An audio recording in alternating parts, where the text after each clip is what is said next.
Welcome back to my channel. I've got a really unique recipe for you today. It's white bean shrimp chili.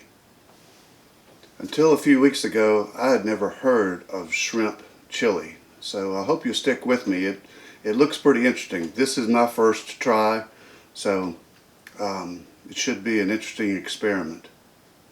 As usual, I'll walk you through the ingredients and the recipe, and then I'll post the entire recipe in the description below. So I hope you'll stay with me. This recipe came to me from my friend Zach, who lives outside of Charleston, South Carolina. A few years ago, he went into a restaurant, saw shrimp chili on the menu, ordered it, loved it, and asked the owner for the recipe. The owner said, "No way."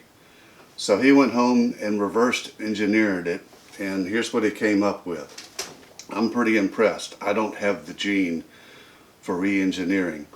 I did make a few modifications for this today, and I wanted to walk you through them.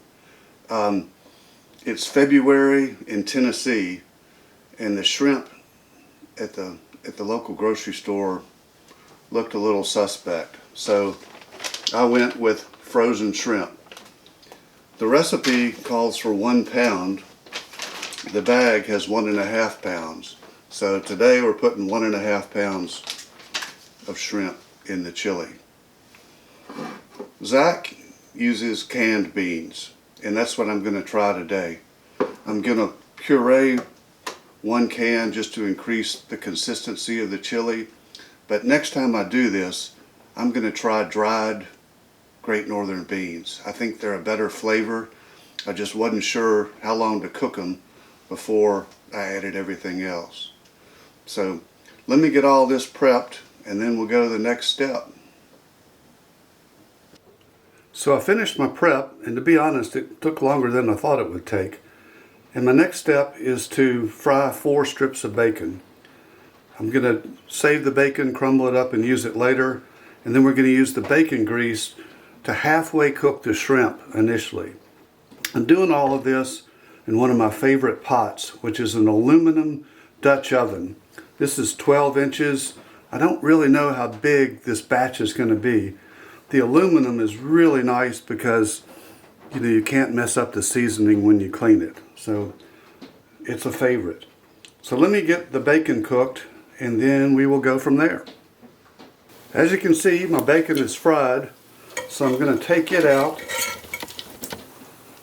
drain it, and come back and use it later and crumple it up in here.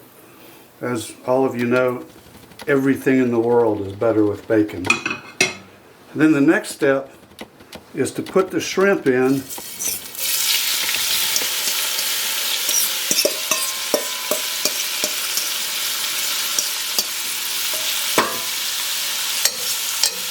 Lightly season them with Old Bay, which is wonderful. And I'm only going to cook them about halfway. Then I'm going to take them out and then save them for the last step. So let me do that, and I'll be back. In the pot now, I've got onions, celery, and garlic. I started out with just the onions, sauteed them for about 5 minutes, and I've just added the celery and the garlic, and I'm going to cook that for about another probably 2 minutes, and then we'll go to the next step. I had a hiccup on the earlier section of this video, so I'm starting over, but I've added 3 cups of vegetable broth. And if you've watched my other videos in the past, you know I'm a big fan of Better Than Bouillon. I didn't know they made vegetable broth. I use a lot of their chicken and beef broth, but I think it tastes better, and it keeps longer, and it's easier to use than buying it, in a carton. You just add a teaspoon of this to a cup of water, and it's excellent. The spices that I've used are in the recipe, but it's quite a mix. I've got smoked paprika, which I've never used before. We always have Spanish paprika in the cabinet, so I'm looking forward to that. It's got a great smell. I've got cumin, oregano, Cajun seasoning, and Old Bay. So, and all this is in the recipe. So next I'm going to add my beans and green chilies.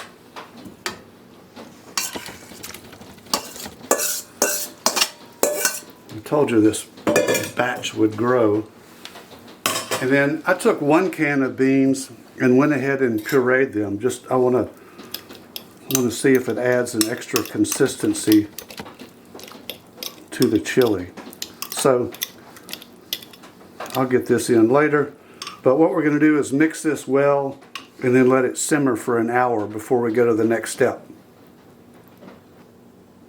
Okay, it's been an hour simmering, and it's time for the last step, which is to add the half-cooked shrimp back in.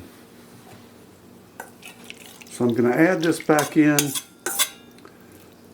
and cook it, still simmering, until the shrimp all turn pink, which I don't think will take long at all.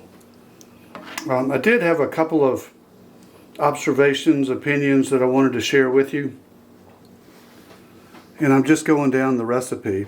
Zach added 2 jalapeno peppers, seeds removed and chopped. I did not. He likes things hotter than I do.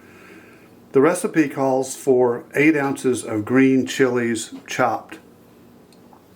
I bought 2 4-ounce cans of the green chilies chopped that you get in the Mexican food section. As far as the cans of beans, I told you earlier that I think I'd like to try dried beans, and I think I know how to do it now. I'll get 1 20-ounce pack of dried northern beans or some kind of white beans, soak them overnight, follow the directions, but just cook them halfway, because I think they take about an hour and 15 minutes to cook, and this recipe calls for an hour of simmering, so that would work. I would puree more than 1 can if you used 4 cans. Next time I do this, I think I'll puree half of the beans that I have, just to give it a thicker texture. Let's see, what else?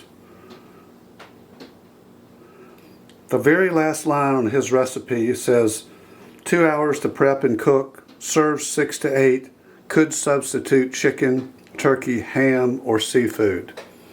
I kind of had to chuckle. Yes, I suppose you could substitute chicken for shrimp, but why would you? So I'm going to give this time to turn pink, and then I'll make a bowl up and we'll have a taste testing.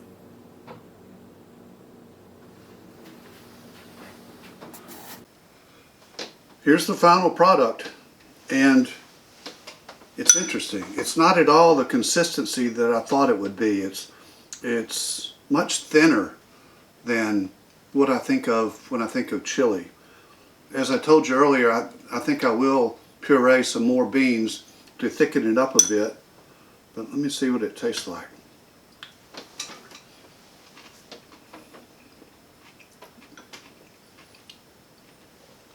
It's good.